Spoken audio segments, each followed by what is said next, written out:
ہو گئی. ایک پوری فیملی، ایک شخص اپنی بیوی کے ساتھ اپنے چھوٹے 2 ماہ کے بیٹے کو دوائی لے کے دینے کے لیے جا رہا تھا. یہ وہ نالے ہیں شادمان ٹاؤن 14A کا نالا، کلندریا چوک کا نالا، جہاں پر اسٹریٹ لائٹ موجود نہیں ہے. مرتضی وہاب صاحب، یہاں پر اسٹریٹ لائٹس نہیں ہے. یہاں پر 8 مہینے پہلے جو گٹر اور نالوں کی صفائی کے لیے آپ نے جو کھدوائی کروائی تھی مشینوں کے لیے، وہ گٹر کے ڈھکن غائب ہیں. یہاں پر سڑکیں ٹوٹ چکی ہیں. آپ اگر ووٹ لینے کے لیے دوسروں کی منتیں کرنے پنجاب جا رہے ہیں، اسلام آباد جا رہے ہیں، کراچی کی عوام کو اگر کراچی کے مسائل کو آپ حل کر دیتے تو پورا کراچی خود آپ کو ووٹ دیتا.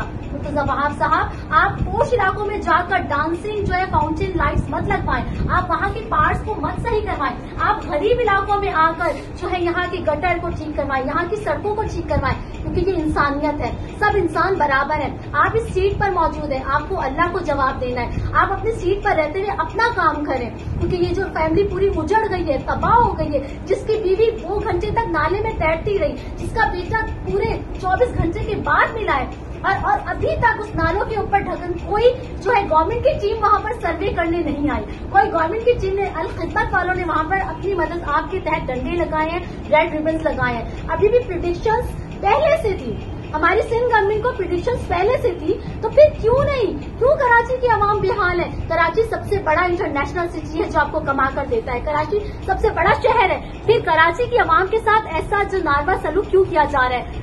زرداری صاحب اور پلیز بلاول صاحب، آپ سے میری ریکویسٹ ہے کہ مرتضی وہاب سے کہیں کہ ان علاقوں کا دورہ کریں، منگو پیر کا دورہ کریں، شادمان کا دورہ کریں، نارتھ کراچی کا دورہ کریں. یہاں کی آپ جو نالوں کو دیکھیں، کیونکہ پریڈکشن جتنا اسپیل آنے والا ہے اب کراچی کے اندر، اس میں مجھے تو لگتا ہے کہ یہ عوام تو کچھ جو ہے مہنگائی سے مر جائے گی، اور کچھ سیلابی ریلے کے ساتھ مر جائے گی، اور کچھ کراچی کے گٹروں کے اندر ڈوب کر مر جائے گی.